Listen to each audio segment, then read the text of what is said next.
Hey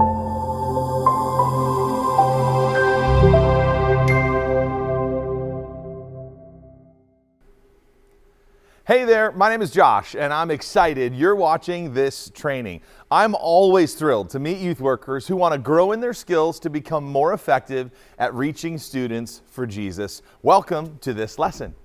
Now, it wasn't that long ago that as a youth worker, late parents frustrated me so much. I would sit out in front of the church and I'd be sitting with that one last kid after youth group, and I would wonder, where are the parents? Were they at the movies? Were they at a nice long dinner with friends? Did they even love this poor kid? Of course, they would just drop off their kid at the church with the expectation for me to fix them while they were out probably enjoying themselves somewhere. Well, fast forward to today when my own kids are teenagers. A few weeks back, I got a call from my son's small group leader. He's like, "Hey Josh, it's Matt. I was just wondering if you're coming to pick up your son from youth group now that it's been an hour since we were done." I had completely forgotten to pick up my 10th grade son from a youth group. And now some youth worker who lovingly donated their time and energy was waiting patiently for this dad. Now, I wasn't at the movies, much less a dinner party. I was just lost track of time, maybe tinkering around the house or something stupid. I had become that parent, the one who I hated so much. Well, maybe you've been in a similar situation as a youth worker, or maybe your youth group is just such a special, Holy Spirit overflowing sort of night that the last thing on your mind is parents waiting in cars outside in the church parking lot for an extra half an hour. So let's think this through together today.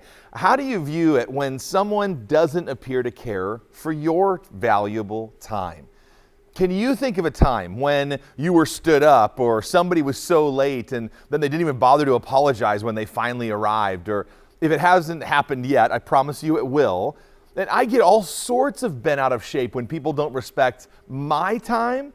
But then again, I don't usually think twice before I say, "Hey, it'll take 5 minutes," or I text, "Hey, I'm running 10 minutes behind."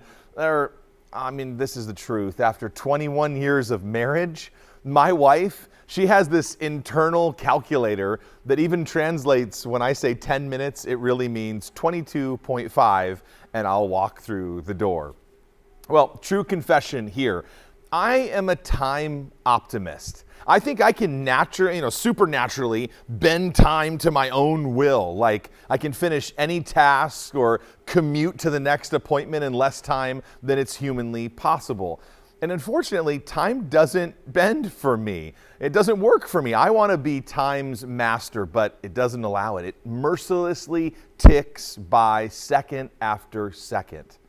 And if I was honest with you, I'd tell you that one of my greatest youth ministry leadership learnings is that I need to honor and respect everyone's time. And that includes parents.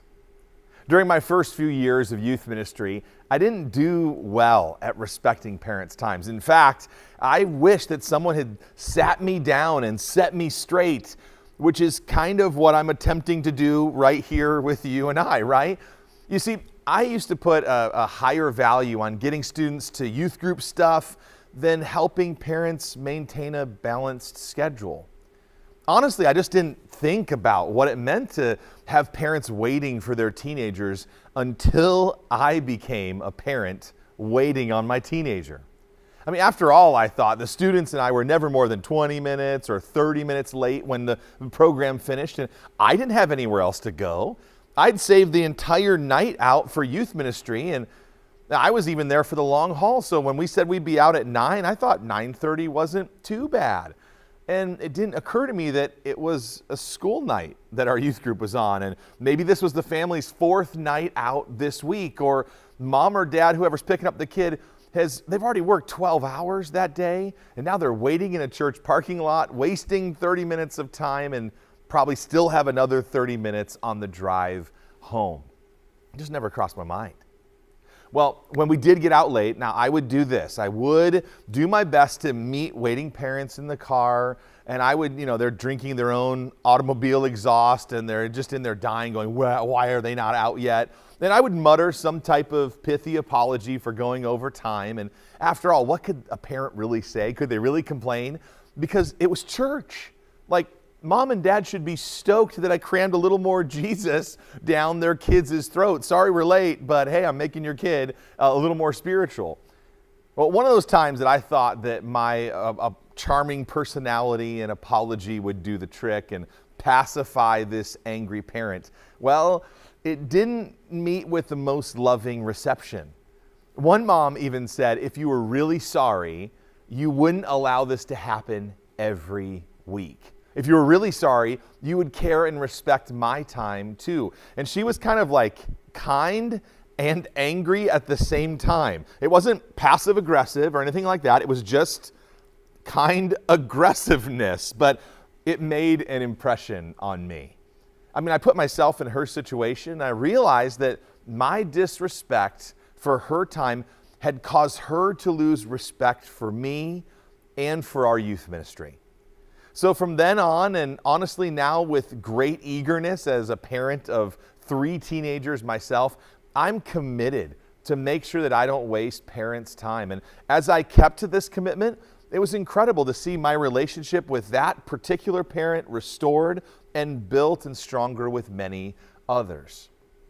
As you minister to your students each week, it is important to remember that each student has at least one parent representing him or her. So when you lead a small group, or you teach a Bible study, or you're taking kids to a special event or a camp or a trip, remember it's not just the teenager you're ministering to, you're also interacting with these parents. So make sure you schedule your time with such a way that it really maintains a family-friendly environment. I didn't think about it as a young youth worker, and I hope to challenge you to think about it now. Now, I also want to go really practical. So let me give you a few ideas to keep in mind when you want to respect parents' time. Here's the first one. Pick up the phone and call. Now, I'm not a big phone person, but I do know this. If for any reason you're not going to return home on time from an event, let students call home as soon as you know that you're going to be late. Text updates to a parent are a gift from the Father of lights and telecommunications. Like, if you don't have phones, like maybe you're at summer camp and you took their phones away or said, don't bring your phones to camp, let them use your phone. Or at the very least, call the church office so that they have some information so parents get an answer when they call in. I remember making one simple little tweak. We just called the church receptionist so the secretary knew that the time had changed, and this simple act made a huge difference. Now remember this, an informed, upset parent is still way better than an uninformed, upset parent. Here's a second idea. Schedule out your time with students. So whether it's a Bible study or a fun night out together, take a few moments before you meet to really come up with a plan for the night. Be sure that you communicate that information to parents and just have some organization and a schedule for your night. It's going to help you be way better at time management. A third idea would be this. Leave some time to hang after the program is over. So leave a little time at the end of your youth group for talking and hanging out. Sometimes those impromptu conversations are some of the best ministry of the whole night. So when your program ends and people are picking up right afterwards, man, you've created extra time pressure. But when the hang time is scheduled in, it's like a loose part of your program, you don't have to push teenagers out the door, and you don't have upset parents waiting on the other side of the door either. Here's a fourth idea. Hang in the right place. Let me give you a quick tip. Take your students to the meeting spot where parents will pick them up and hang out there for a few minutes. So if you're hanging out at small group, and man, why don't you have your hang time on the sidewalk so that when parents pull up, you got a great chance to get them right out the door. Also, it gives you a great chance to interact with parents as well, and a great opportunity to talk with them. Have your hang spot at the pickup spot. Number 5 is end on time every time.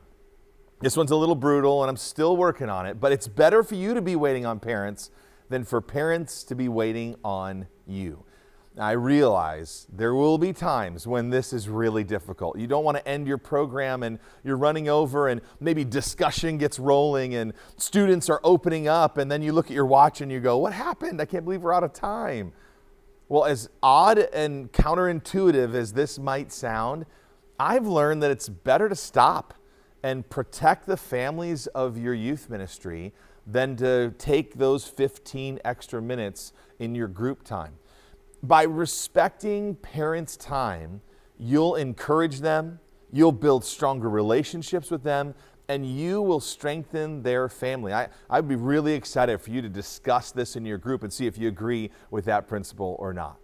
Here's what the scriptures say. In 1 Peter chapter 2, it says that we should show proper respect to everyone, love the brotherhood of believers, fear God, and honor the king. And when I think of that verse, I think that when you respect students' parents, you're honoring God. And you're actually modeling the type of love and respect that we want teenagers to have for their parents too. And as always, remember, you are being watched. If you're being respectful, your students are totally picking that up. Okay, enough, right? My time is up. But I do hope that you'll take a few minutes to discuss some of these thoughts with other youth workers around you and make a commitment to make these small little changes to better respect parents' time. Blessing to you as you serve teenagers this week.